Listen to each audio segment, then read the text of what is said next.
Welcome, my friends, to the Sage of Quay Radio Hour, your home for free and critical thinking, and I'm your host, Mike Williams. Tonight, a very special guest is the iconic Anthony Hilder. As a talk show host, investigative journalist, and war correspondent, Anthony has done approximately 17,000 interviews over the past 30 years, along with 21 video documentaries, working 24/7 to bring his dream of a free world into being. Anthony is always controversial, always original, and always in the fight for freedom, as he continues his lifelong goal of freeing the world's people from the nightmare that has been brought about through Big Brother and the international banking cabal in their efforts to bring about a new world order. My discussion with Anthony was wide-ranging and fascinating as he offers his decades of insight on Hillary Clinton's agenda, political decadence, societal dysfunction, Vladimir Putin, his time during the Hollywood scene, and finishing up with the conspiracies around the assassinations of Robert F. Kennedy and Martin Luther King. One footnote before we get started: Anthony suffered a stroke 2 years ago, which he is still recovering from. His continued perseverance and dedication to his cause speaks for itself. Our interview starts with Anthony expressing his concerns with the unisexual or androgynous agenda of Hillary Clinton, who Anthony refers to as Hitlery. So without further ado, let's take a listen. Anthony, is it just impeachment and Hillary you wanted to talk about? Well, the Illuminati and the continuation of treason. I'm very disturbed over what is happening, what has happened. Generally upset about the state of the nation. Yeah, it's in very bad shape. It seems like the globalists have the pedal to the metal, and they're just plowing ahead with their agenda. It's a one world order program, and I'm frightened about it for the people, What do you think they have planned? Now, I know that we know it's a one world government, but what do you foresee happening with regard to additional restrictions on liberty, those types of things? I'm looking at their intent to bring about a unisexual society, and they're dead set on it, too. I don't want to see a unisex society. I don't want to see the elimination of manhood, a Hitlery society. So, I'm worried about it. Going to Benghazi, as an example, do you think that Hillary is damaged goods at this point in time? In other words, enough people have enough of an understanding that Benghazi, that something very, very bad went down there, and she's tied to it, that it would essentially knock her out of contention for the presidency? I wish it would. I can't envision a nation more tumultuous, more treasonous than what we've had. But with Hillary Clinton, I can't imagine it. If it's possible, I think she would be more of a wrecking ball than Barack Obama. Yes. What concerns you the most about her, Anthony? Because some people might be listening, and hopefully we have some new listeners and people are just hopping on board and maybe starting to awaken and maybe starting to get it a little bit. And so, okay, well, we hear these things about Hillary Clinton, but what exactly is it about Hillary Clinton? She wants a unisexual society. So you're looking at her, and one of her ultimate objectives is to have this androgynous society? Yes, it is Hitler's intention to change society. It is her intention. 50% of the people in this country will vote for her if she's on the ticket. That's my personal view. How would she be able to implement an agenda of a unisexual society, an androgynous society? How would she get that pushed through with the remaining population that would look at that and say, it's absolutely crazy, it's not happening, not going there? So how does it get implemented? Well, by force. She thinks she has the balls enough to pull it off. That's why I was asking about Benghazi, because it seems to be the one thing that she may not be able to easily detach herself from. I could be wrong, but that's kind of the sense that I have. I think she is dangerous, very dangerous, more dangerous than all of the individuals that haven't made up their mind who they are or what they are. The beginning of the end of this country, if she gets in. She is not kidding.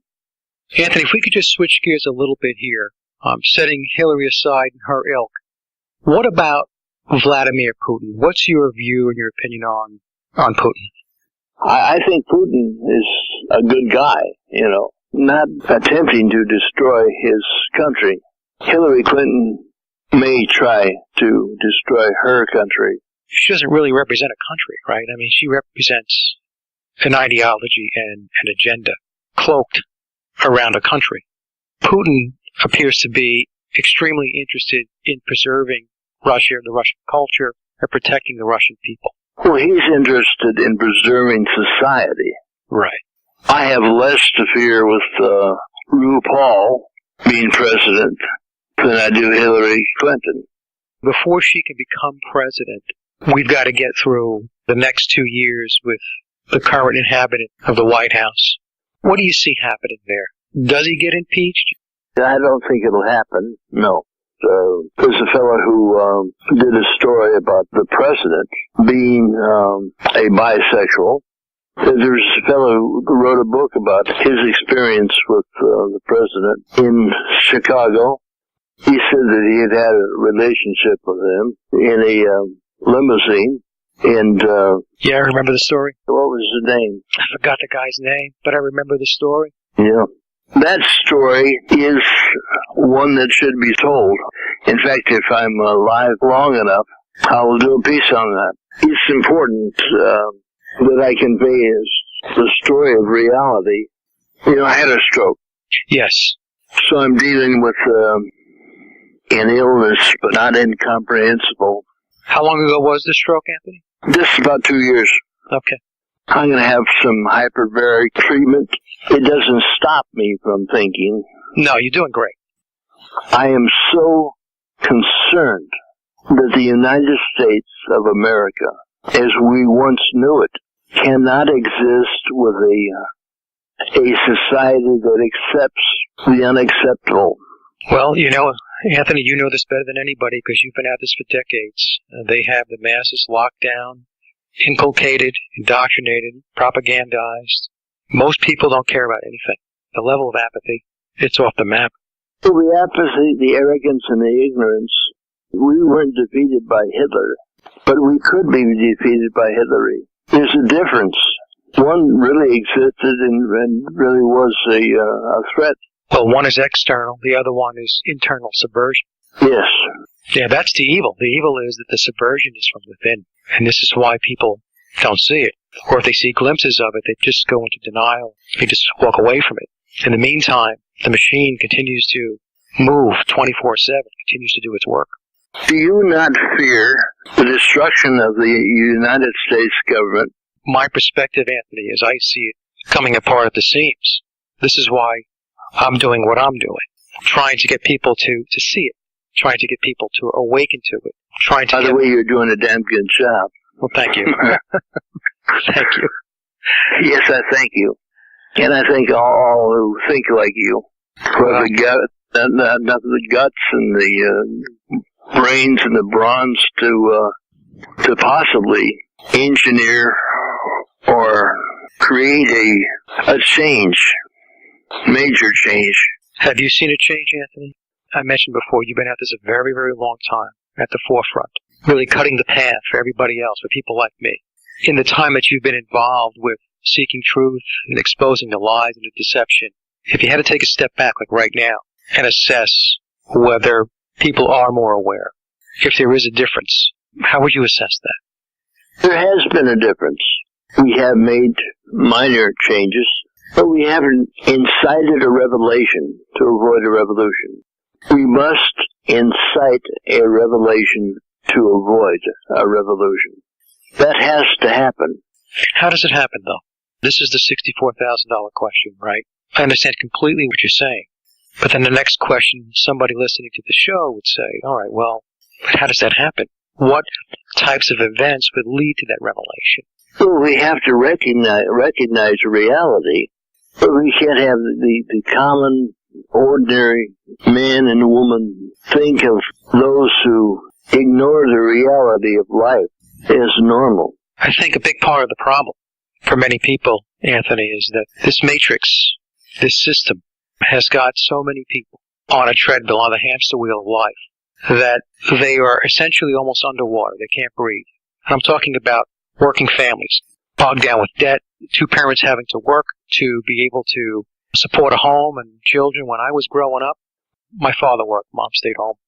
So we always had parental guidance and parental influence in our house. All that stuff today has evaporated. It's as bad as Detroit once was, and you know how bad that was. Right. Well, many people don't understand that the unemployment rate, the true unemployment rate in this country is up over 20%. Yes, we are unemployed. And here in California, you walk down the streets of Santa Monica, there's a massive amount of people who are walking the streets, hunting for work, and they're not finding relief. Right. Are you affected by the drought? Oh, yes. California drought? Absolutely. Yeah. And it's going to get worse. Do you subscribe to the drought and the weather being geoengineered and manipulated? I think we have weather modification by design. What do you mean by design? It's engineered. The nutballs out there that cause this stuff. I can go out in the sky and I can look up and I can see the spray. The spray, yes. Yeah. There's no question they're spraying. There's absolutely no question. They're doing it by design. I see some salvation with Putin. This guy is not trying to ruin his country. I recently watched, he did a conference, I think it was in Germany. I'm not sure the date. It was fairly recent. And he spoke for about 30 minutes. And in that speech, he completely outed the New World Order. Essentially just laid the cards out on the table. Explained what was going on. And he did this with the NATO countries sitting in the conference. He just boldly went there and spoke his mind and gave facts and said, this is what's going on. I found it to be very, very interesting that he stepped up to the plate like that. Well, he's against the Ein Volk, Ein Reich, Ein Führer, one world, one race, one ruler. And he's against the unisexualization of the nation, of our nation, of any nation. If that happens, and it is happening like it is in the UK, that will bring us down and out quickly. There won't be a great deal of time if this is allowed to happen. And I have to say, honestly, that it is being allowed.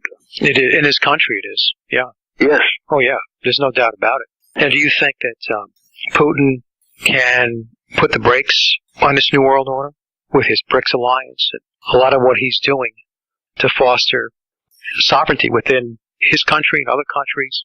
Do you see him being a game changer? I do.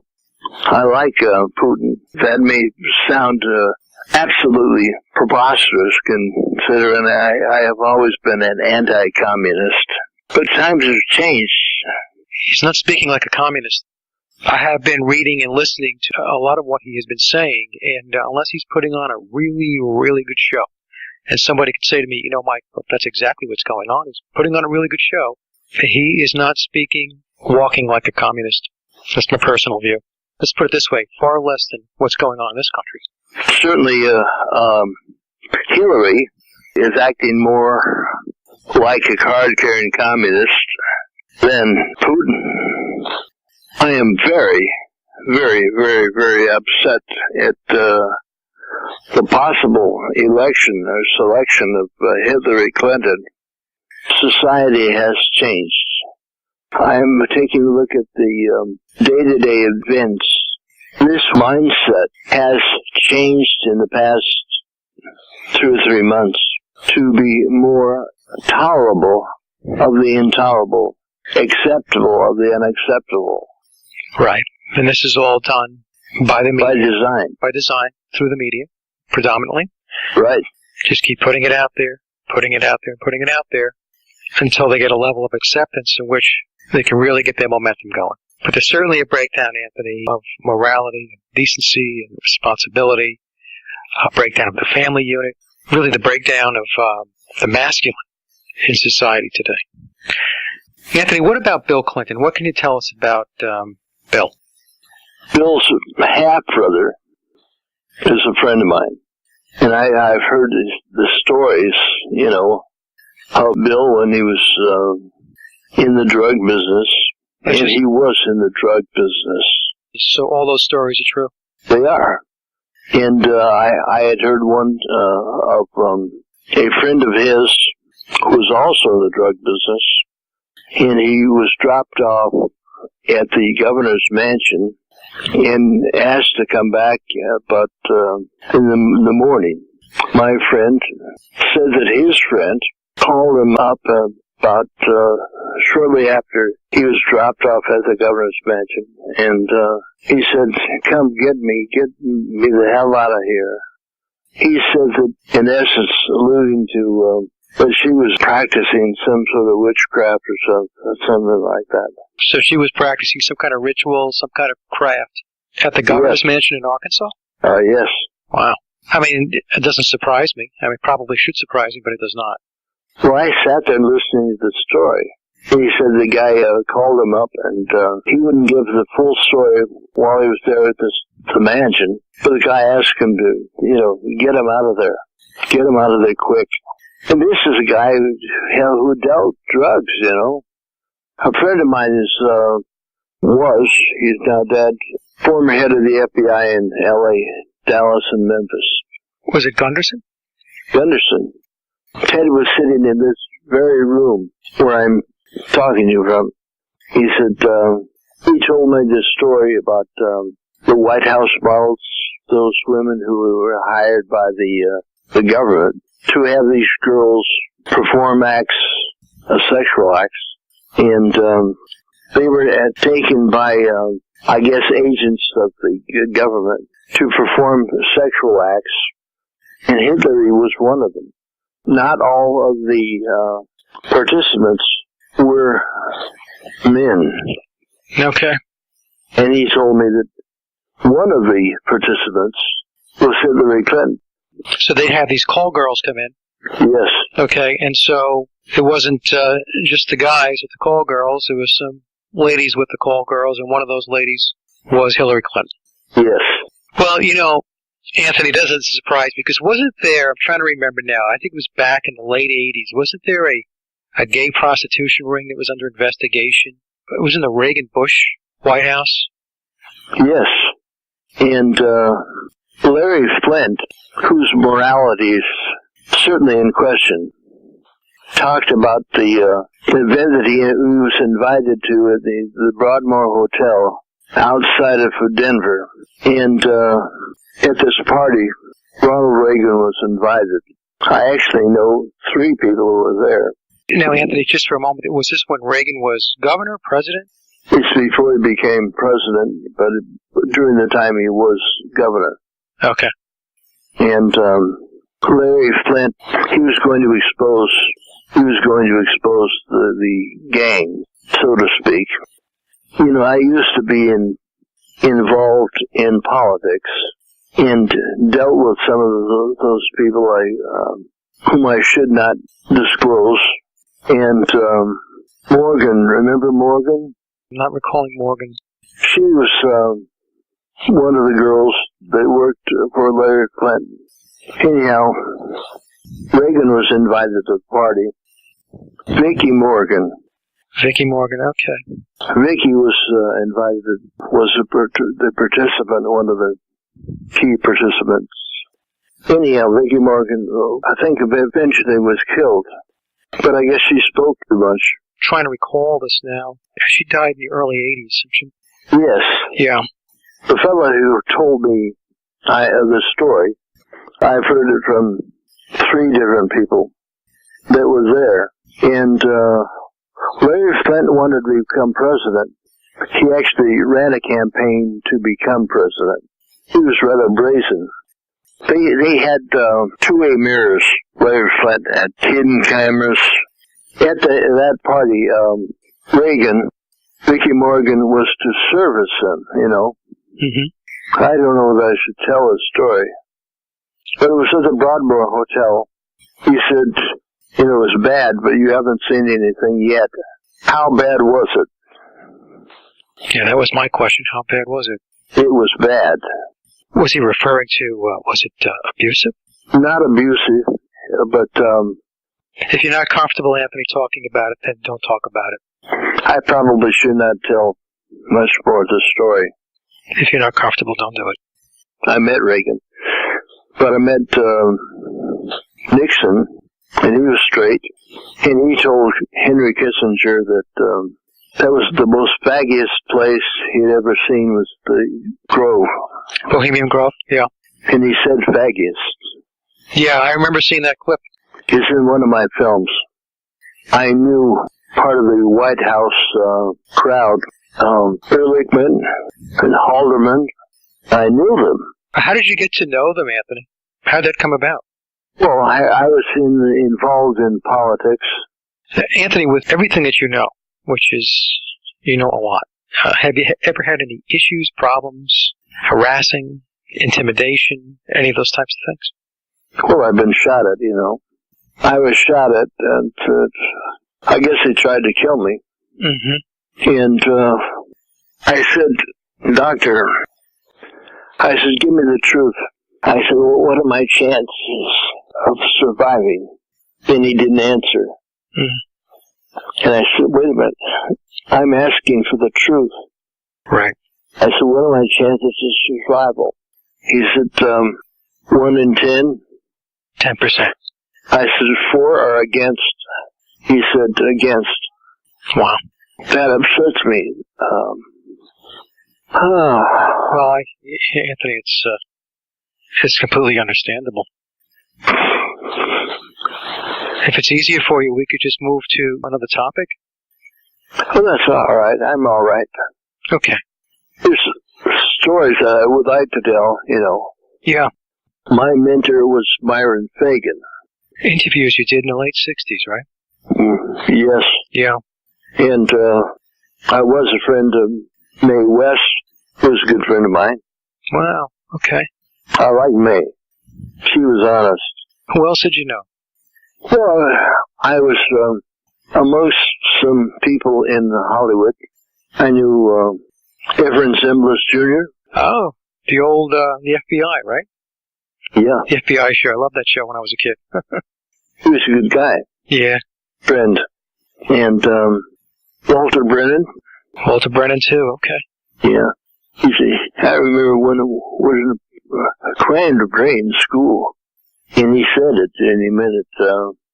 I told Mae that story. Which story did you tell?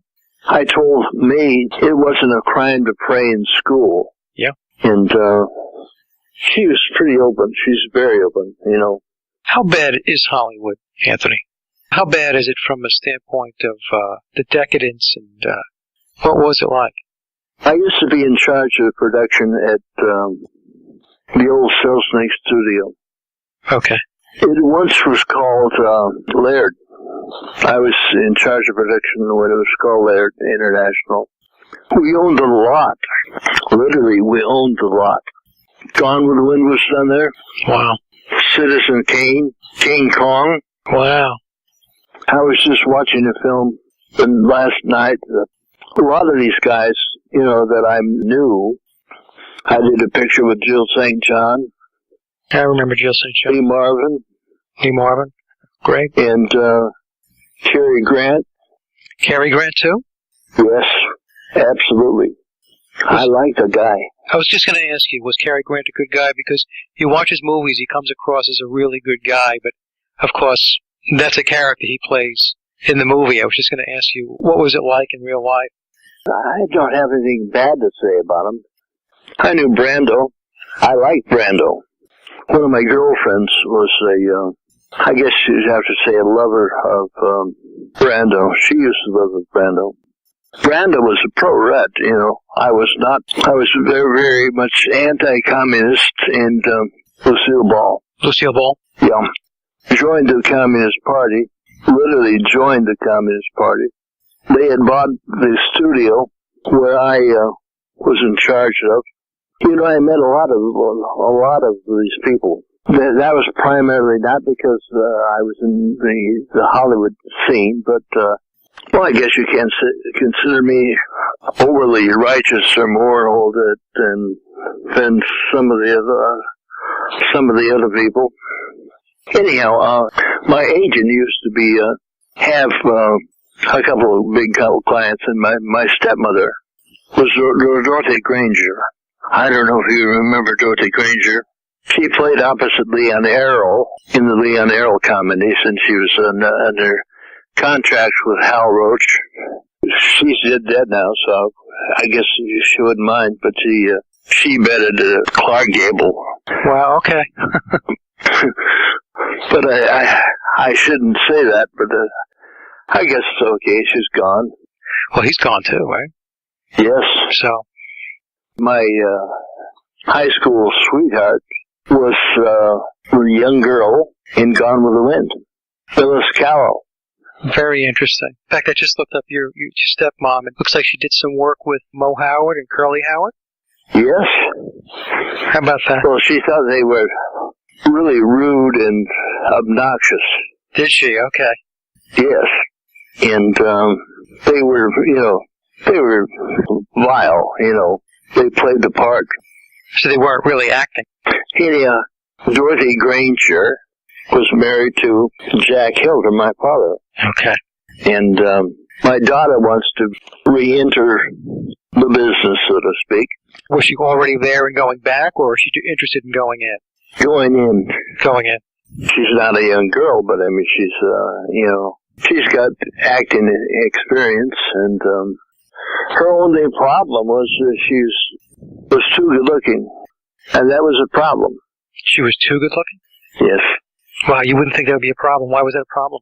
If you had as many men trying to reach her as she has had, and it's always been a problem, and she did drugs. Okay. And it's Hollywood, Yeah, yeah. But she used to go with Clark Gable Jr., who was a complete asshole. Well, a complete jerk. You're her father, you could say that. The fellow used to play Ironside. Raymond Burke, right? Yes. Yeah. He's dead now, so it's all right that I tell. He's as queer as a $3 bill. So far, Anthony, I'm trying to figure out who is not gay. So there's a lot that weren't gay, but like I said, I like some people. Fred Astaire, good guy, very good guy. Wow, I mean, you knew some very, very big names in the business. I did a film with Jimmy Stewart. That's great. Jimmy Stewart. But that was a time I had to change my accent. Now, why did you have to change your accent? I spoke a bit like him at the time. Okay. The one guy whose name I was going to mention, he was a cowboy. He was living with Cary Grant. Well, they have Randolph Scott. Yes, Randolph Scott. He was a nice guy. A friend of mine used to go with Marilyn Monroe, and her name was... Well, her real name was Norma Jean, right? Norma Jean Baker. That was her real name. She used to live over here before they murdered her. Well, she was murdered, right? Yeah, she was murdered. Yeah.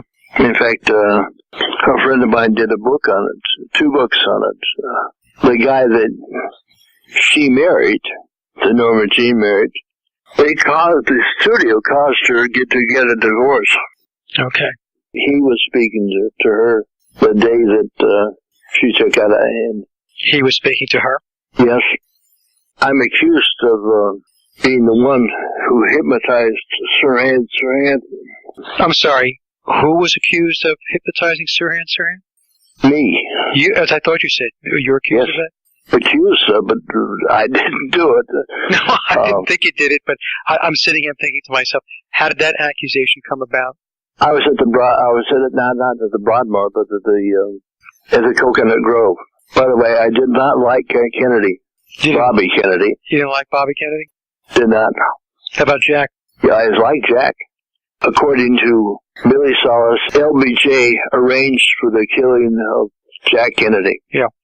And I was going to meet with him right before the stroke. Who are we going to meet with, Anthony? Billy Solis. He was a crook. I'm accused in the book of the assassination of Robert Francis Kennedy. I was accused of killing Bobby Kennedy. It's in the book, The Assassination of Robert Francis Kennedy. I spent a lot of time in the South. Is that in New Orleans? No, not. in Alabama. Okay. And a friend of mine, Dr. Prosh, Gus Prosh, went to prison, wrongly accusing the Jefferson County Police Department of having the largest arms stash in Southern history. A reporter on the investigation of, well, I don't want to tell that. That's okay. I'm still kind of curious about the whole RFK thing. Were you involved in it? No. I wasn't involved in it. I have a friend, former ball player. He and I both were at the assassination. I had predicted the assassination of RFK 5 days before it occurred. And you predicted that based upon what happened to his brother? Yes, based upon what happened to his brother was going to happen again. Yeah, okay. Well, that doesn't seem very far-fetched. No. Now, Anthony, just to backtrack a little bit, I'm assuming the ball player that's a friend of yours is Rosie Greer. If you were with Rosie when RFK was assassinated, where exactly were you? I was in the other room. But when he died, I talked to Rosie, and in fact, I'm a friend of Rosie's. You know, he's a minister now. Yes. He's a good guy, and we're friends. So, Anthony, were you ever investigated as part of the conspiracy to assassinate RFK, or what happened, or nothing happened? Well, they one of the conspiratorial papers published the book accusing me of doing the deed. And the accusation comes in the form of you hypnotizing Sirhan. Yes. But wouldn't that level of hypnotizing be mind control, an MK Ultra type of mind control? This is not just sit a guy in a chair for a couple of times and hypnotize. This has to be mind control. We're talking about you and Cameron types of mind control. Yes. I find the whole Sirhan situation interesting because the conspiracy, at least the theory now, is that he was not the only shooter. He was not. Yeah, because they found more rounds than his gun carried. I mean, that's my understanding. I'm trying to refresh myself on this. It's been a while. The assassination of Robert Francis Kennedy. I'm using the book. The book is The Man, the Mysticism, and the Murder. Okay.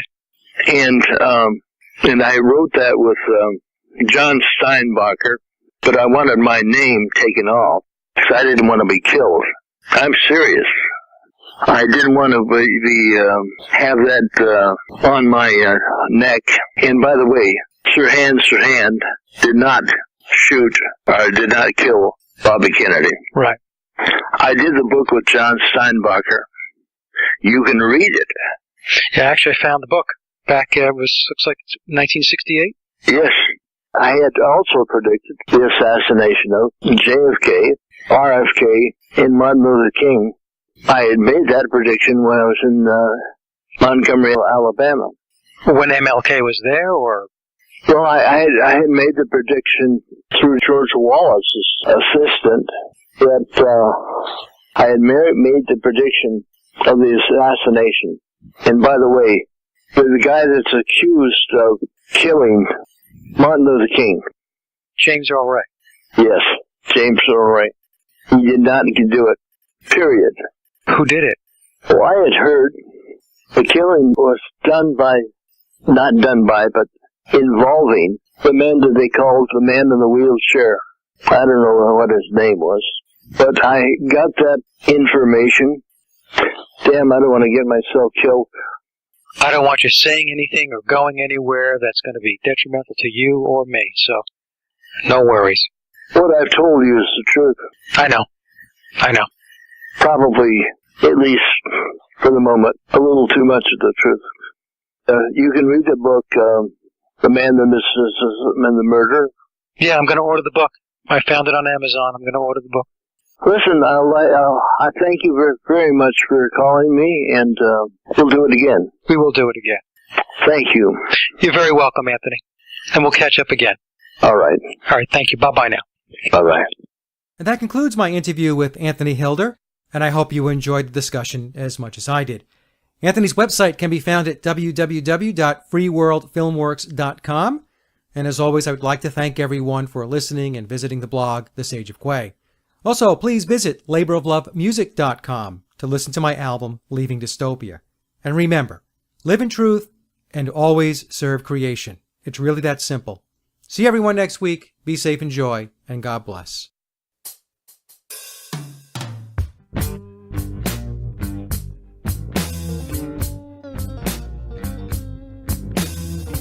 I've gotta be me, and you need to be you.